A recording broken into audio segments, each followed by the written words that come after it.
ओम शांति। आप सभी बहन भाइयों को, बाबा के सिरताज फरिश्तों को, आइए सुनते हैं बाबा की अव्यक्त मास में अव्यक्त स्थिति बनाते हुए साकार मुरली का सार, और करते हैं अपने इस ब्राह्मण जीवन का गुण शक्तियों और ज्ञान के अनेक प्रकार के रत्नों से अपने जीवन का श्रृंगार। 20 जनवरी 2023 के महावाक्यों का सार है साकार मुरली का। मीठे बच्चे, तुम पीस स्थापन करने के निमित्त हो, इसलिए बहुत बहुत बहुत शांति में अर्थात पीसफुल रहना है। बुद्धि में रहे कि हम बाप के एडॉप्टेड बच्चे आपस में भाई और बहन हैं। बुद्धि में रहे हम शिव बाबा के एडॉप्टेड बच्चे, एडॉप्टेड चिल्ड्रन, बहन और आपस में भाई और बहन है। ये नाता बहुत ही प्यारा है। किसी का भाई होना ये सौभाग्य की निशानी है, किसी की बहन होना ये सौभाग्य की निशानी है। यहाँ तो हमारे सभी अपने बहन और भाई हैं, ये परम सौभाग्य की निशानी है। संगम पर कितनी बहनें हैं, कितने हमारे भाई हैं, है ना। हमारे अंदर से जो फ्रीक्वेंसी निकलेगी सभी के प्रति सबको कैच होगी। आप एक बहुत ही सुंदर अनुभव करने के निमित्त बनेंगे और अपने पवित्र जीवन में 4 चांद लगाने का एक बहुत ही सुंदर ये संकल्प है। बाबा भी कई बार कहते हैं पवित्रता के लिए ये बहन भाई का रिश्ता बहुत अच्छा है। सेवाएं भी करनी है, साथ रहना है ना। और जैसे अपने घर में रहते हैं बहन भाई साथ रहते तो कितने शुद्ध बुद्धि वाले रहते हैं, ऐसे यहाँ पर भी बाबा ने बनाया। ये स्क्रू ठीक कर दिया, बस सब सहज है। मीठे बच्चे पीस स्थापन करने के लिए निमित्त हो, इसलिए बहुत बहुत पीसफुल रहना है, पीस में रहना है। बुद्धि में रहे हम बाप के एडॉप्टेड बच्चे आपस में भाई और बहन है मन है। ये भी नशा होना चाहिए।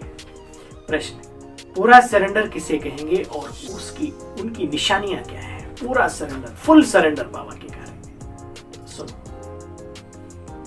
फुल सरेंडर वह है बच्चे जिनकी बुद्धि में रहता है हम ईश्वरीय माँ बाप से पल रहे हैं। बाबा ये सब कुछ आपका है, आप हमारी पालना करते हो। भले कोई नौकरी आदि भी करते हो बाहर में, लेकिन बुद्धि से समझते हैं हम बाबा के लिए हैं, बाप को मदद करते रहते हैं। उससे इतने बड़े यज्ञ की कारोबार चलती है भाई, है कोई न कोई रतन, तभी तो बाबा के इतना बड़ा माउंट आबू, बड़े बड़े सेंटर्स, बड़े बड़े रिट्रीट सेंटर्स सब चल रहे हैं। तो कैसे चल रहे हैं? कोई न कोई बाबा के रतन, छुपे रतन जो है कार्य में लगे हुए। तो बाबा कहते हैं उससे इतने बड़े यज्ञ की कारोबार चलती है, सबकी पालना होती रहती है, सब खिलते फलते, है ना। तपस्वी नहीं बन सके, लेकिन तपस्वियों के प्रति भाई उनके जीवन में कोई कमी ना आए, ये संकल्प करना भी कम भाग्य की निशानी है क्या, है ना। दुनिया में किसी को भोजन कराते हैं तो कहते यहाँ तो शुद्ध पवित्र ब्राह्मण ब्राह्मणियां विश्व कल्याण के निमित्त लगे हुए, उनके प्रति भाई इनको कोई कष्ट ना हो हर तरीके से। वैसे बाबा बैठा है, लेकिन आपका कोई सफल हो रहा है तो अच्छी बात है। तो बाबा बार बार कहते हैं बच्चे देखो, बाप को मदद करते हैं, उससे इतने बड़े यज्ञ की कारोबार चलती है, सबकी पालना होती रहती है। ऐसे बच्चे भी अर्पण बुद्धि हुए, साथ साथ ऊंचा पद पाने के लिए बच्चे पढ़ना भी और पढ़ाना भी है। सेवा के साथ साथ पढ़ना भी और पढ़ाना भी है। ये तो फिर पद्मा पदम सौभाग्यशाली बन जाएंगे साथ में। शरीर निर्वाह अपना कर्म करते हुए भी बेहद के माता पिता को श्वासोश्वास याद भी करते रहो। ये है फुल सरेंडर आत्माओं की निशानी। अगर ऐसा करते हैं तो गीत बजा है, ओम नमो शिवाय नमः, डम डम डमरू शिव का बोले, आदि मध्य अंत के भेद वो खोले, ऐसा कुछ है। ओम शांति। वास्तव में महिमा सारी है ही ऊंचे ते ऊंच परम पिता परमात्मा की। सारा खेल, सारे पत्ते उसी के हाथों में, सारे सिस्टम के। और अपने को शो नहीं करता, कभी नहीं खोलता किसी के सामने।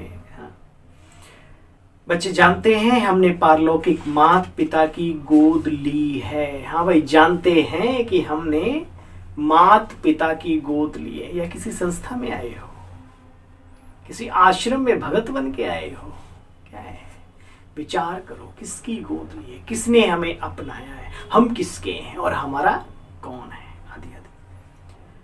हमने, बच्चे जानते हैं कि हमने इस पारलौकिक माता पिता की गोद ली है। हम सब आपस में भाई और बहन हैं, दूसरा हमारा कोई संबंध नहीं। तो भाई बहन को आपस में बहुत बहुत मीठा, रॉयल, है ना, देखो हर चीज को मीठा, रॉयल, पीसफुल, नॉलेजफुल, ब्लिसफुल बनना चाहिए आपस में, है ना। जबकि तुम पीस स्थापन करने के निमित्त हो तो तुम खुद तो पीस में रहो।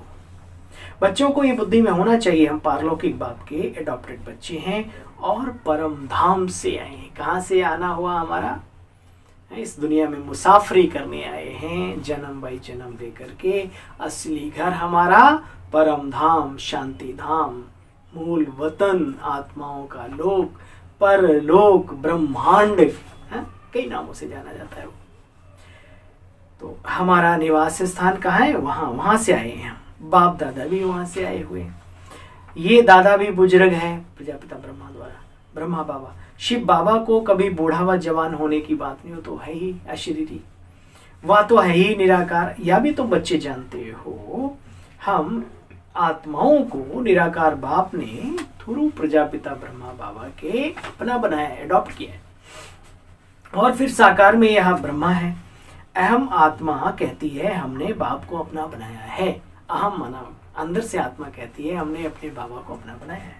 फिर नीचे आओ तो कहेंगे हम भाई बहनों ने ब्रह्मा को अपना बनाया है। फिर साकार में भाई ये भी बाबा हमारे है ना, कम थोड़ी है। सारी सृष्टि का आदिदेव है ना, अलौकिक पिता, कम बात है क्या? ये भी बहुत बड़ी बात है।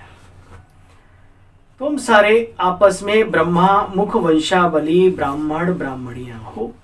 ब्रह्मा भी कहते हैं तुम भी हमारे बच्चे हो। ब्रह्मा भी कहते हैं तुम हमारे बच्चे हो। भाई हम बाबा के डबल पिता के बच्चे हैं ना, तीसरा लौकिक। तो ब्राह्मणों की बुद्धि में श्वासों श्वास यही चलेगा कि ये हमारा बाप है, ये हमारा दादा है। बाबा जब पूछते हैं तो सभी कहते हैं हाँ बाबा, हम नारायण को जरूर वरेंगे, है ना। बाबा कहते कोई कोई नए आते हैं, पवित्र नहीं रह सकते, तो फिर हाथ नहीं उठाते, कह देते हैं बाबा क्या करूं, माया बड़ी प्रबल है। चलो सच्चे दिल पे साहब राजी, कम से कम सच्चाई से तो बयान तो कर देते हैं अपनी मानसिक जीवन की स्थिति का। वह तो कह नहीं सकते कि हम फिर नारायण या लक्ष्मी को भरेंगे। देखो बाबा सन्मुख सुनाते हैं तो कितनी खुशी का पारा चढ़ता है, बुद्धि रिफ्रेश हो जाती है, नशा चढ़ जाता है। फिर किसी किसी को स्थायी नशा रहता है और किसी में कम हो जाता है। बाप दादा समझ जाते हैं, बाबा बाबा कहते तो हैं परंतु सच सच याद नहीं करते, न लक्ष्मी नारायण को वरने के लायक हैं, क्योंकि इनकी चलन ही ऐसी है। अब सुनो, बाबा कहता मैं कुछ जानता नहीं। आज बाबा क्या कह रहे हैं? बाबा कह रहे हैं चलन ही ऐसी है। अंतर्यामी बाप हर एक की बुद्धि को समझते हैं। अंतर्यामी बाबा हर एक के मन बुद्धि के अंदर जो पैतरे चल रहे हैं सब बाबा जानता है। भगवान से कुछ छिपा नहीं है, हर एक की बुद्धि को समझते हैं। यहाँ शास्त्रों की कोई बात नहीं है बच्चे। बाबा कहते मैं तुमको स्वर्ग की राह बताने आया हूँ। शास्त्र तो रावण कुंभकर्ण भी पढ़े हुए थे, लेकिन कहा क्या गया? उनके कर्महीन थे ना, कर्मों से श्रेष्ठता नहीं थी उनकी। तो भगवान हमारे कर्मों को ऊंचा बनाने आया है। सारी सिर्फ विद्वता देने नहीं आया है, विद्वान बनाने नहीं आया है। वो भगवान भाग्यवान और भाग्यवती बनाने आया है भाई, गुणों के आधार पर, शक्तियों के आधार पर, ना कि विद्वता के आधार पर। ये याद रहे। बाबा कहते हैं देखो बच्चे, बाप कहते मैं तुम्हें स्वर्ग की राह बताने आया हूं। तुम जैसे अशरीरी आए थे परम धाम को, फिर अशरीरी वापस जाना है। देह सहित सब कर्म बंधन तोड़, क्योंकि देह भी बच्चे दुख देती है। बीमारी होगी तो क्लास में नहीं आ सकेंगे, ऐसा होता है। तो इससे भी निश्चिंत रहो, इसमें ज्यादा फंसो नहीं अपनी देह में। तो बच्चे बंधन हो गया ना, इसमें बड़ी बुद्धिशाली चाहिए। पहले तो निश्चय चाहिए कि बरोबर बाबा स्वर्ग का रचयिता है और ये दुनिया भी नर्क समान है। जब कोई मरता है तो कहते हैं स्वर्ग पधारा, तो इसका मतलब पहले वो नरक में था। इन बातों को तुम बच्चे जानते हो। बाबा रोज रोज नए नए तरीकों से बच्चों को समझाते हैं। हर दिन हर घड़ी नई नई पॉइंट्स। मुरली को 4 बार पढ़ो, 4 बार सुनो, कुछ न कुछ नई पॉइंट आपको आ जाएगी। ऐसे बाबा का ज्ञान है। देखो बच्चे, बाबा रोज रोज नए नए तरीके से बच्चों को समझाते हैं तो तुम्हारी बुद्धि में अच्छी रीति बैठे। इसलिए हमारा बेहद का माता पिता, तो पहले बुद्धि ऊपर चली जाएगी ना। यह परम पिता परमात्मा कहते हैं, मैं बच्चे परम धाम का रहने वाला हूं, तुम बच्चों को लेने के लिए आया हूं। हमें किस लिए आया हूं? लेने के लिए। ये बात कोई मनुष्य या देव आत्मा कह ना सके कि मैं परम धाम निवासी हूं और मैं कहता हूं इस शरीर को भूलो और मैं तुम्हें लेने आया हूं। ये कौन कह सकता है? वो परम धाम निवासी, आत्माओं का पिता, परमात्मा, कालों का काल, महाकाल ही कह सकता है बच्चे। और तो कोई कह ना सके। बाप ऐसी युक्ति से यात्रा सिखलाते हैं, जब भी विनाश हो तुम शरीर छोड़ सीधा बाबा के पास आ जाओ। अभी ऐसे अभ्यास करना है बच्चे। फिर शुद्ध आत्मा को शुद्ध शरीर चाहिए। जब यहाँ अच्छे कर्म की तपस्या के बल से अपने को शुद्ध बनाए, तो अब आत्मा को शरीर भी शुद्धि चाहिए, तो उसके लिए सतो प्रधान संसार चाहिए। सो मिलेगा नई सृष्टि में। अभी तो सब आत्माएं मच्छरों सदृश वापस जाएंगी बाबा के साथ। उनको खिवैया भी कहा जाता है। कहाँ ले जाते हैं? गाइड कहते हैं भगवान को। गॉड इज गाइड, गाइड भी है भगवान। तो कहाँ के लिए गाइड करते हैं? कभी विचार किया? खिवैया है तो नैया को किस पार ले जाते हैं? उस पार में क्या है ना? नैया मेरी पार लगाओ प्रभु। तो इस पार से उस पार में है क्या? तो बाबा कलयुग से नई दुनिया, सतो प्रधान दुनिया, बैकुंठ, परम धाम, पैराडाइज, वहां हम बच्चों को ले जा रहा है, वहां के लायक बना करके। देखो बच्चे, तुम्हारे चित्र बहुत अच्छे हैं, इनको काम में लाना चाहिए। जैसे हमारी आत्मा है वैसे बाबा की भी है भाई। सिंपल सा फंडा है। चींटी का पापा चींटी के जैसे ही तो होगा, हाथी का पापा हाथी के जैसा, और बकरी का पापा बकरी के जैसा, बकरी जैसा, है ना? सेम से। तो जैसी हमारी सूक्ष्म आत्मा है, तो हमारा जो पिता शिव बाबा है वो कैसे होंगे? विचार करने की बात है। कर विचार देखो मन माही, है ना? तो बाबा कहते हैं बच्चे देखो, जैसे हमारी आत्मा है वैसे हमारा बाबा है। सिर्फ पहले हम अज्ञानी थे, बाबा हमारा ज्ञान का सागर है। अज्ञानी किसे कहा जाता है? हाँ भाई, अज्ञानी अज्ञानी अज्ञानी अज्ञानी जो शब्द निकलता है ब्राह्मणों के मुख से और बाबा के द्वारा सिखाया हुआ है, तो सुनो, बाबा उसका भावार्थ आज बता रहे हैं। लिख लो अपनी डायरी में। बाबा हर रोज किसी न किसी का बहुत गुहे रहस्य बतलाते हैं। बाबा कहते हैं अज्ञानी उसे कहा जाता है जो रचता और रचना को नहीं जानते, भले दुनिया की नॉलेज हो। जो अपने आप को नहीं जानते, उस रचयिता को नहीं जानते और उसकी रचना क्या सिस्टेमेटिक सब सिस्टम चल रहा है वो नहीं जानते, उनको अज्ञानी कहा जाता है। ये भगवान वाच, मनुष्य वाच नहीं। रचता और रचना को जानते हैं उनको ज्ञानी कहा जाता है। रचता के द्वारा जो रचना और रचता को जानते हैं उनको ज्ञानी कहा जाता है। जो नहीं जानते उनको अज्ञानी कहा जाता है। ये बड़ी गोहे और समझने की बातें हैं बच्चे। देखो, बाप ब्रह्मांड का मालिक है, हम बच्चे भी वहां रहते तो हम भी उस घर के मालिक हैं। बाबा फिर नई सृष्टि रचते हैं बच्चों के लिए। कहते हैं बच्चे मुझे तो राज्य करना नहीं, किंग मेकर है, वो खुद किंग नहीं बनता। मैं मनुष्य नहीं बनता हूँ। यह शरीर भी मैंने लोन पर लिया है। ब्रह्मा बाबा के लिए इशारा कर रहे हैं, भाई बच्चे ये शरीर भी मैंने किराए पे लिया है, किराया देता हूँ इसका, बहुत बड़ा उजूरा देता है बाबा। तो तुमको सृष्टि का मालिक बनाने के लिए राजयोग सिखाने आया हूँ। तुम बच्चे जितना पुरुषार्थ करेंगे उतना उच्च पाद पाएंगे। इसमें कमी मत करो। टीचर तो सभी को पढ़ाते हैं ना। अगर इम्तहान में पास होते हैं तो बच्चे टीचर का भी शो होता है, टीचर का भी नाम बाला होता है ना? देखो जरूर करो संकल्प, बाबा हम क्यों नहीं आपका नाम बाला करेंगे, नाम रोशन करेंगे। सन सोस फादर, फादर सोस सन। बाबा आप मिले तो हम सिर उठा के चल रहे हैं। हम भी ऐसा कार्य करेंगे जिससे हमारे सब भाई बहनों का सिर ऊंचा रहे हमेशा। कुछ भी हो उसके लिए कुछ भी त्याग करना पड़े, कितनी तपस्या करनी पड़े, कितना ही हमें लगना पड़े तन मन धन से, बस ऐसा संकल्प करो। फिर तो बैकबोन बाबा है ही है और सबका साथ भी 1000 भुजा वाला है, तो सब ठीक होगा। जितना अच्छा पढ़ेंगे बच्चे उतना ऊंच पद मिलेगा। पढ़ेंगे माना जितना समझदारी के साथ हर चीज नॉलेज को अपने अंदर रखेंगे। देखो माँ बाप खुश होंगे, इम्तिहान में बच्चे पास होते हैं तो माँ बाप मिठाइयाँ बांटते हैं, है ना। दुनिया में भी ऐसे होता तो माँ बाप भी यहाँ खुश होते हैं बच्चों को देख के। फिर जब इम्तिहान में पास होते हैं तो कभी कभी बच्चे इस दुनिया में फूलों की वर्षा अपने बच्चों पर करते हैं। बाबा बहुत पुरानी बात कर रहे हैं। तुम्हारे ऊपर भी कोई आकाश से फूल तो गिरेंगे नहीं, ऐसा थोड़ी बाबा ऊपर से फूल बरसाएगा, परंतु तुम बच्चों को एकदम सोने के महलों के मालिक बन जाते हो। अच्छे बनते हो तो आप लायक बनते हो उस दुनिया के। देखो बच्चे, या तो कोई की महिमा करने के लिए सोने का फूल बनाकर उन पे डाल देते हैं। बाबा ने एक बहुत बढ़िया मिसाल दिया।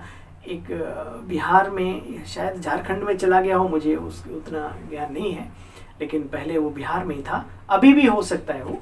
तो बाबा कहते हैं जैसे दरभंगा का राजा बहुत साहूकार था। देखो ये ब्रह्मा बाबा को याद है ना, वो स्मृति आ गई। बाबा कहते हैं ना, ब्रह्मा बाबा भी तो अनुभव सुनाते हैं ना साथ में। तो दरभंगा का राजा बहुत साहूकार था। उनका बच्चा विलायत गया तो पार्टी दी उसने और बहुत पैसा खर्च किया।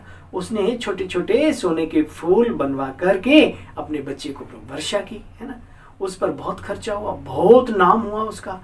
बाहर के भी कहते थे देखो भारतवासी कैसे पैसे उड़ाते हैं, आदि आदि। अच्छा, बाबा कहते बच्चे, ये तो रही अनुभव की बात। बाबा कहते बच्चे मेरे को याद करो और चक्र को याद करो तो तुम्हारा बेड़ा पार हो जाएगा। है कितना सहज, तुम चैतन्य परवाने हो। महफिल में जल उठी क्षमा हम परवानों के लिए, तो हम चैतन्य में परवाने, वो क्षमा पर परवाने तो जल बुन जाते हैं। हमें बाबा हमारे अंदर और जोश भर देता है, रोशनी भर देता है ना। तुम बच्चे चैतन्य परवाने हो, बाबा है चैतन्य क्षमा, है ना। अब सच्चा बाबा आया है भक्ति का फल देने के लिए। अनेक जन्मों हम उसको पुकारते रहे भगवान को, कितने प्रयत्न, कितने क्या क्या क्रियाकलाप किए। अब भक्ति का फल देने वाला बाबा खुद आया है। बाबा ने खुद बतलाया बच्चे, मैं आकर के कैसे ब्राह्मणों की सृष्टि रचता हूं, मुझे आना तो पड़े। भाई बाबा को आना तो पड़ेगा, मुझे आना तो पड़े। तुम बच्चे जानते हो हम प्रजापिता ब्रह्मा के बच्चे आपस में बहन भाई, अर्थात ब्रह्मा कुमार और ब्रह्मा कुमारियां, शिव बाबा के पोत्रे और पोत्रियां। क्योंकि हमारे ब्रह्मा का भी बाप कौन है? शिव बाबा, बस उसका कोई बाप नहीं है। ये फैमिली बच्चे बड़ी वंडरफुल है, आनंद आता है ना इस फैमिली में। सभी बहन भाई बाप दादा और ज्यादा कुछ नहीं है ना। वंडरफुल फैमिली है। कैसे देवी देवता धर्म का कलम लग रहा है इसी पुरानी दुनिया में। तुम बच्चे कितने सौभाग्यशाली हो। रावण ने तुमको, यानी विकारों ने, बुराइयों ने, माया जिसको कहते हैं, रोगी बना दिया था। अब बाप कहते बच्चे मुझे याद करते रहो, शिव बाबा को याद करते रहो, जिससे तुम्हारी ज्योति जगेगी और प्रकाश को निरोगी बना देगा। उड़ने के लायक बन जाएंगे। अभी तो माया ने सारे पंख क्या किए? तोड़ दिए, तोड़ काट दिए। ये गीत है, तू प्यार का सागर, उसमें आती है बात, मैं कैसे उड़ूं, मैं कैसे आऊं उस पार, है ना। ऐसा ऐसा पंख कटे हैं, आंख है दुदली, पंख है कोमल, कहूं आऊं मैं कैसे उस पार, ऐसे करके बड़ा अच्छा गीत है। तो बाबा कहते हैं रावण ने तुमको रोगी बना दिया है। अब बाप कहते हैं बच्चे मुझे याद करो, शिव बाबा को याद करो, जिससे तुम्हारी ज्योति जगेगी, फिर तुम बच्चे उड़ने के लायक बन जाएंगे। अच्छा, माया ने सबके पंख तोड़ डाले। कौन से? उमंग के, उत्साह के, रूहानियत के, सब टूटे पड़े हैं। अच्छा, मीठे मीठे स्किले बच्चों प्रति माता पिता बाप दादा का याद प्यार और गुड मॉर्निंग। रूहानी बाप की रूहानी बच्चों को नमस्ते। हम सब रूहानी बच्चों की बाबा आपको भी गुड मॉर्निंग, नमस्ते नमस्ते नमस्ते। सार का भी सार सुनेंगे। बुद्धि को शालिम बनाने के लिए देह में रहते देह के बंधन से न्यारा रहना है, अशरीरी बनने का अभ्यास करना है। बीमारी आदि के समय में भी बाप को याद करना है, उस समय बल्कि ज्यादा याद करो। बीमारी जो शब्द है ना, चाहे तन की हो चाहे मन की हो, तन की बीमारी में तो योगी भगवान को याद कर लेता है, लेकिन जब मन बीमार होता है, मन में कोई माया अटैक करे, विकार का प्रहार हो, कोई ऐसा संस्कार हो जो छूट ही नहीं रहा हो, उस समय फिर बाबा भूल जाता है। तो प्यारे बहनों और भाइयों ध्यान रखना है। बाबा ने कहा बीमारी के समय भी बाबा को याद करते रहो, योग की लगन कम ना करो, अपने आप वो चीज खत्म हो जाएगी, बुद्धि शांत हो जाएगी, शीतल हो जाएगी। समय लगेगा तो क्या हुआ, है ना। डरना नहीं, घबराना नहीं, पीछे हटना नहीं। बाबा कहते हैं बीमारी आदि के समय भी बाप को याद करते रहना है ना। अरे दुनिया में लोग भगवान को याद नहीं करते, भले नहीं जानते फिर भी, है? कैसे वो कोई वैसे होते हैं क्या, खान पान से लेके सब? मुझे तो नहीं लगता कोई इतने बहुत अच्छे होते होंगे। हाँ, बहुत अच्छे भी होते होंगे, लेकिन एक बीके जैसा है हो ऐसा मेरा विश्वास है कोई नहीं होगा, जो निरंतर प्रभु की याद में बनाए खाए, हर प्रकार की स्वच्छता अपनाए। कहाँ मिलेंगे ऐसे लोग? तो ठीक है, कोई प्रहार माया का हो गया, लेकिन उसमें अधिक बल चाहिए। बीमारी की हालत में डॉक्टर क्या कहते हैं, भाई इसे सूप भी पिलाओ, जूस भी पिलाओ। तो ऐसे समय पर बहुत ज़्यादा मेहनत करने की अपने ऊपर ज़रूरत है। ये नहीं कि खाना पीना ही छोड़ देता है, ऐसा नहीं, वो टाइम निकल गया। अब हमें भोजन आत्मा का भी अच्छा करना है, टाइम पे करना है, ताकि ताकत दोबारा से आ जाए। बीमारी आदि के समय भी बाप की याद में रहना है। पारलौकिक माता पिता के बच्चे इसलिए आपस में बहन भाई इसलिए क्या करना है, बहुत बहुत मीठा, रॉयल, पीसफुल और नॉलेजफुल तथा ब्लिसफुल रहम दिल बनकर रहना है। पीस में रहे, पीस स्थापन करने के निमित्त बनना है। वरदान वरदानी बाबा का रूहानियत के साथ रमणीकता में आने वाले मर्यादा पुरुषोत्तम भव। फिर आज बाबा ने एक जीवन जीने की वो कला सिखा दी जिसमें आपका सिर ऊंचा रहे, लोग सम्मान करें। समय की पुकार है ना, सम्मानित जीवन जी लो। लेकिन वो सम्मान किस तरीके से मिलता है, कहीं हमें कोई जोकर ना समझ बैठे, हमारी हर्षित मुक्ता को कोई गलत वे में ना ले जाए। इसलिए आज का वरदान बहुत बहुत हम निमित्त बाबा के बच्चों के लिए, राजयोगियों के लिए बहुत इंपॉर्टेंट है। निमित्त माना हम सब श्रेष्ठ कार्य के जो निमित्त हैं उन सब के लिए, हम सब के लिए। रूहानियत के साथ साथ रमणीकता में आने वाले मर्यादा पुरुषोत्तम भव। कई बच्चे हंसी मजाक बहुत करते हैं और उसे ही रमणीकता समझ लेते हैं। हाँ, ये सब वैसे रमणीकता का गुण अच्छा माना जाता है, लेकिन व्यक्ति समय, ध्यान से, व्यक्ति समय संगठन में, कौन सा संगठन है, इनकी सोच क्या है? व्यक्ति समय संगठन स्थान, कौन सा स्थान है? वायुमंडल के प्रमाण रमणीकता अच्छी लगती है। दुनिया में बड़ी अच्छी कहावत है, राम नाम सत्य है, इसमें कोई नो डाउट। अब कहीं पर किसी के घर में बच्चा पैदा हुआ हो और आप गली में बोलते जाओ राम नाम सत्य है, क्या करेंगे? तुम्हारी पिटाई कर देंगे, क्योंकि आपने स्थान नहीं देखा, समय नहीं देखा, वायुमंडल नहीं देखा। खुशियों के माहौल में कोई कहे राम नाम सत्य है ना, दुख के माहौल में कहे मुबारक हो जी, है ना, बात उधर किधर कर दे। जहाँ कहना था जहाँ बच्चा पैदा हो वहाँ मुबारक हो जी, और बोल दे किसी की डेथ हो गई हो वहाँ जाके भाई मुबारक हो जी, मुबारक। अब क्या है? तो ये थोड़ा सा बाबा अपने बच्चों को छोटी छोटी बातें, छोटी छोटी टिप्स दे करके हमें देवताओं की दुनिया में देवी संस्कार धारण कराना चाह रहे हैं। सुनो, वैसे रमणीकता का गुण बहुत अच्छा माना जाता है, लेकिन व्यक्ति समय संगठन स्थान वायुमंडल के प्रमाण रमणीकता बच्चे अच्छी लगती है। हाँ, खुशी का माहौल है वहाँ रमणीक रहो, जहाँ वैसा है वहाँ वैसे रहो। यदि इन बातों में एक भी बात ठीक नहीं है तो रमणीकता भी व्यर्थ की लाइन में गिनी जाएगी और सर्टिफिकेट मिलेगा। ये हंसाते बहुत हैं लेकिन फिर बोलते बहुत हैं, है ना, हंसाते बहुत है, बोलते बहुत है, मतलब उस वैल्यू नहीं रहेगी फिर उस बात की। इसलिए बच्चे, हंसी मजाक अच्छा है वो जिसमें रूहानियत समाई हो। हंसी मजाक अच्छा है वो जिसमें रूहानियत समाई हो, बाबा का वाइब्रेशन हो, रूहानियत हो, उस आत्मा का फायदा हो, रूहानियत हो और उससे आत्मा का फायदा हो, सीमा के अंदर शब्द हो, तब कहेंगे मर्यादा पुरुषोत्तम। स्लोगन है आज का, सदा स्वस्थ रहना है तो आत्मिक शक्ति को बढ़ाओ।